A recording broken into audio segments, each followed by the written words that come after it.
Swayam Prabha. Digital India. Educated India.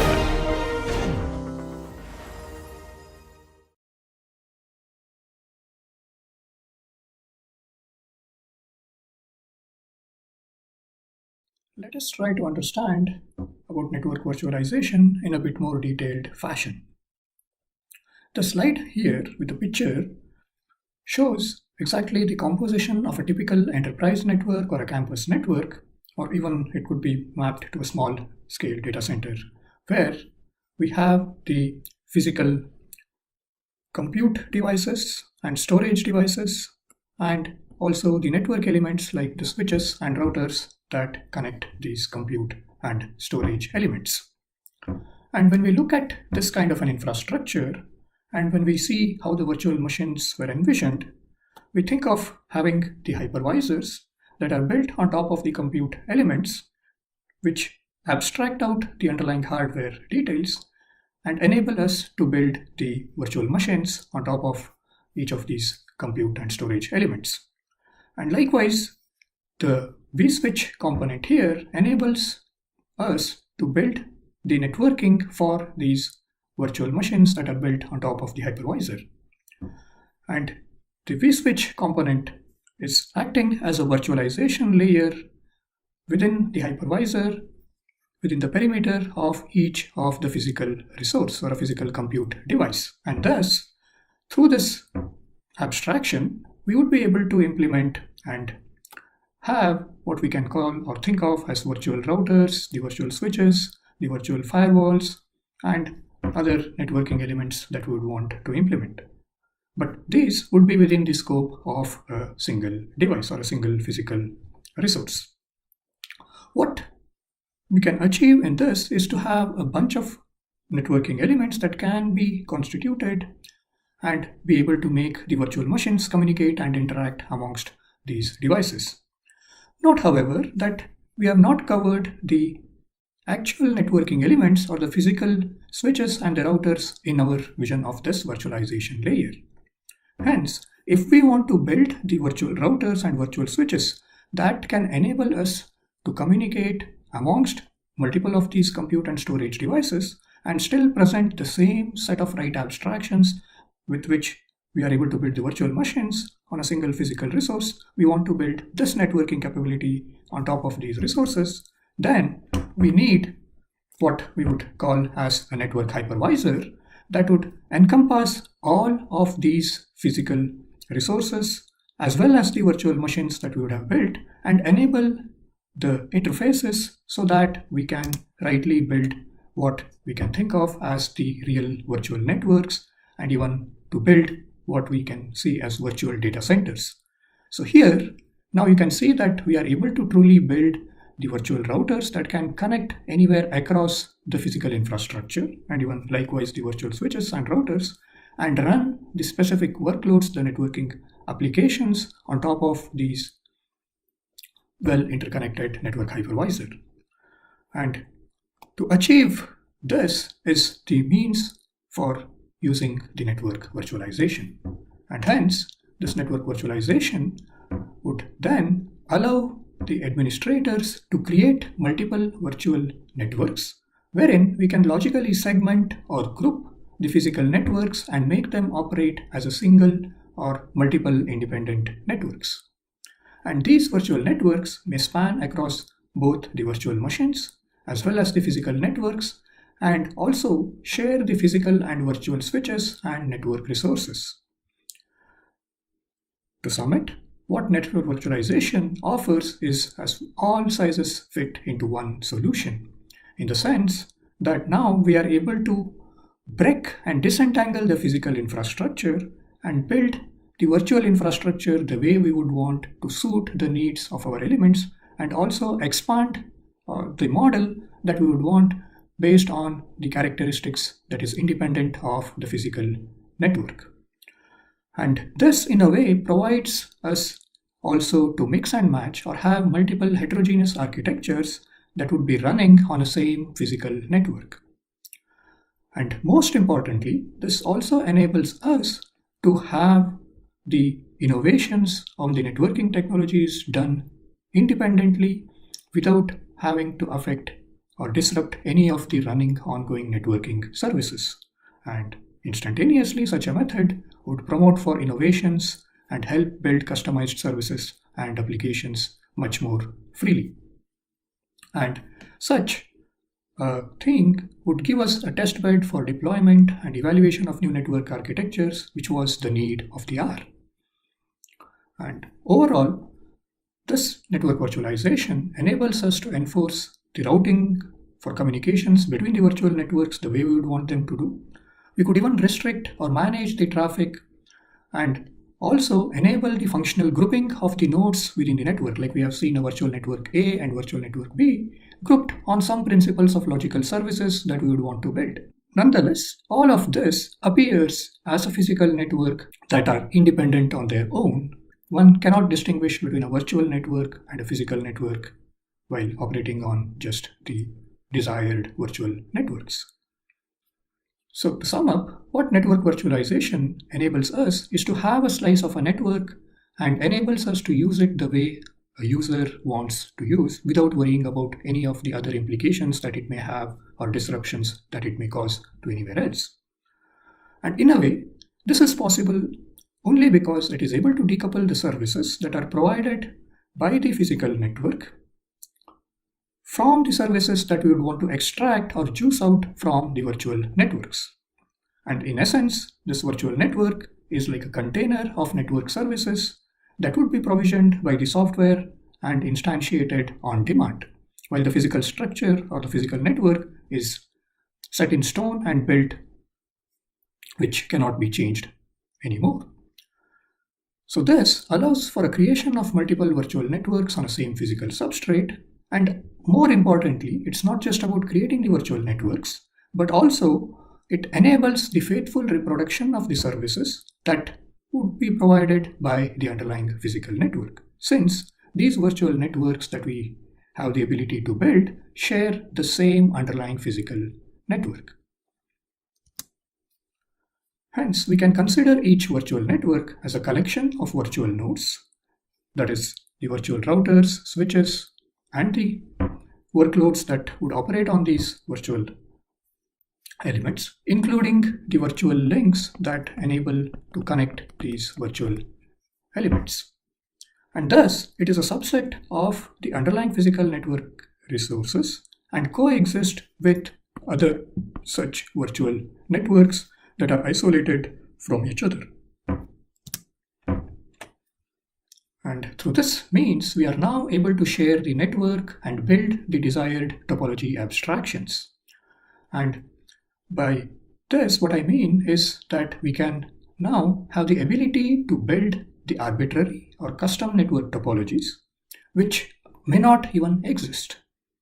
Meaning, we would be able to alter the topology or the network link characteristics and test or experiment out without even worrying to actually deploy such a physical infrastructure.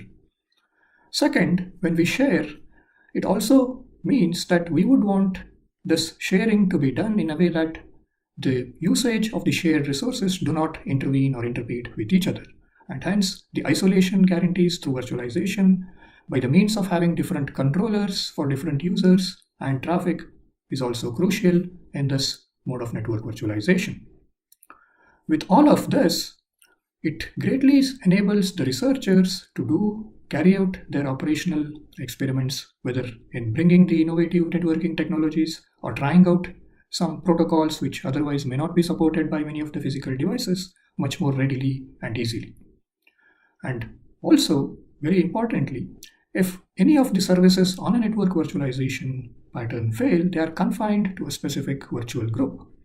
And in essence, they would also try to meet failure resiliency in a way that when any of the experiments are run simultaneously, the breaking of a one would not affect the other. And more importantly, we would also see that there is a need for multiple administrative groups and to facilitate the support for multiple customers. As researchers are going to be operating on a shared infrastructure, everyone would want to control the way their network would want to appear, the way that network topology, the link characteristics, the loss characteristics, delay or bandwidth characteristics, all these aspects. That means we need to enable the management and administration of these virtual networks to various people. As an analogy, if you think of different departments that stay on the same campus, every department would want to enforce or have some control over the parameters that they would want to define, and likewise with respect to the networks. And overall, with this kind of a network virtualization, where we are able to slice the physical network into multiples of virtual networks, this also lends us to build multiple services on the same physical infrastructure and to enable the support for multiple applications in one single domain. And in fact, this as in model helped build what we call as the shared data centers, where multiple tenants can use and reuse the same underlying physical infrastructure. And this is the aspect known as multi-tenancy in data centers. And overall, when we want to build the abstractions for topology and provide the customization capabilities for the user to build specific topologies, with network virtualization, it becomes very easy. And if we look at the key facets that have evolved with the network virtualization, we can see and think of the virtual LANs, which allow to partition the group of devices into communication domains to provide better security, monitoring, and management capabilities. And an extension of the virtual LANs is the VXLAN or Virtual Extensible LAN. This, on the other hand, enables to extend the layer 2 subnets across the layer 3 networks. And they provide similar benefits as that of a VLAN across wide area networks. That is, to provide better security, monitoring, and management capabilities amongst the WAN networks. And the other one that we typically hear is the virtual private network, or the VPNs, which allows the users from anywhere on the internet to connect to one or more resources on a campus or enterprise networks. It allows to securely connect and access the resources that reside within a confined domain. And also the other facets include the active and programmable networks that we will speak about in the coming days. And also we looked at the overlay networks, which really enable us to build at an application level the isolated networking workloads that can run and coexist and run together over the same physical substrate. So the question may come, like, why we would want to abstract the topology or have this characteristic to build a different kind of a network links than what we have in the underlying physical network. And this stems from various aspects. One is the simplicity. That is, you would want to create the network at the way that you would want without even trying to have the burden of trying to replicate the same on a physical infrastructure. Let's say we want to test out a protocol and see how it behaves when there are a lot of packet losses.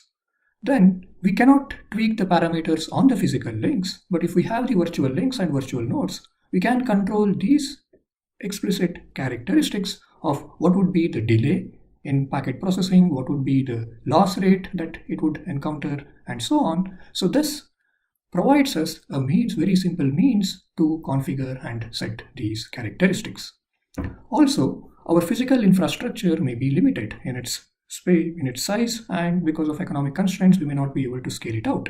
But now with virtual networks, we would be able to scale the topologies at will without any of the cost overheads. And this allows us to experiment and see what would happen for various protocols, various technologies when we try to deploy and see how they would work with changing network parameters. And also, in a sense, these virtual networks are isolated and provide us the means to run specific aspects in a much more contained fashion, or they promote for privacy while trying to hide the internal details of the network. And lastly, it is also about the experimentation, where we would want to try out specific things on the topologies that on real world may not even exist.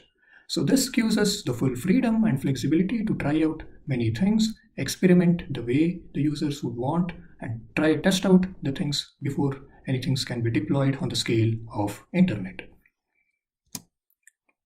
So let us consider one example infrastructure that was built using the overlay networks that we just discussed about.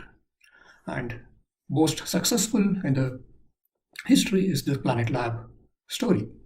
And this Planet Lab is a planet-wide testbed for the R&D of network applications and distributed computing. In its prime, it spanned over 1,300 nodes, including around 717 geographically distributed sites across 48 different countries, primarily in the US and Europe, and even in India we had the Planet Lab presence. What this Planet Lab led was to build the service-oriented network architecture on which the researchers could deploy and run and experiment out their networking aspects, or even the distributed computing or distributed protocols that they would want to try out and see how they would really run over this geographically distributed network. And this was the first service-oriented network architecture presented by the works that we saw when we discussed earlier about the Larry Peterson's work, and by David Kuhler and others led to this building of the Planet Lab with the virtualized networks and virtualized testbed. This provided the means to use the resources in a sliceable fashion, where applications can acquire the set of slices and run them on the desired set of slices. And it also presented the way for a decentralized control, wherein each node could be subject to different local policies and still be able to run all the network services. And if we look at this, the underlying substrate was the physical internet, on top of which the Planet Labs overlay network was built, which included what we call as various of these Planet Lab nodes, ranging in the number of 1,353 nodes across the world. And what each of the Planet Lab node gave was to have a virtualized environment on which you would have the hypervisor, the Planet OS, run on top, and you could instantiate various of the virtual machines that constituted the user's slice on that Planet Lab node. And multiple of the Planet Lab nodes spread across the geographical region could communicate, and you could have the slices in different regions. And if we look into what this Planet Lab node really constitutes, was to provide a virtual machine monitor, the Planet OS, and you have various user-defined virtual machines that would be the workloads that would run for the user, and also the administration and management aspects through the node manager and local admin support. And the users would request for specific Planet Lab nodes and deploy their use cases, change or enable them to apply whatever the protocols, whatever the networking technologies that you would want to deploy, and experiment out as if they're experimenting on the real internet. And this service ran for around 18 years, and eventually it got decommissioned very recently in May 2020. And now we have a lot more other kinds of services, including the Cloud Lab that's been set up at the US side. But this success story really enabled for the users to come out of the impasse that the internet had posed and readily try out and experiment on such a large-scale geographically distributed Planet Lab network. There are some other pertinent and most relevant works that I consider are worth reading. And one of them is an RFC, this RFC 3724, The Rise of the Middle and the Future of End-to-End Reflections on the Evolution of the Internet Architecture by Kempf et al. It essentially re-examines the interpretation of end-to-end argument, starting from the early internet days up until 2004. In fact, it bats for the end-to-end principle, stating that the end-user choice and the empowerment, the integrity of the networking services, support for trust, and also if we consider the good network citizen behavior, these in fact have stemmed and developed as a consequence of the end-to-end principle.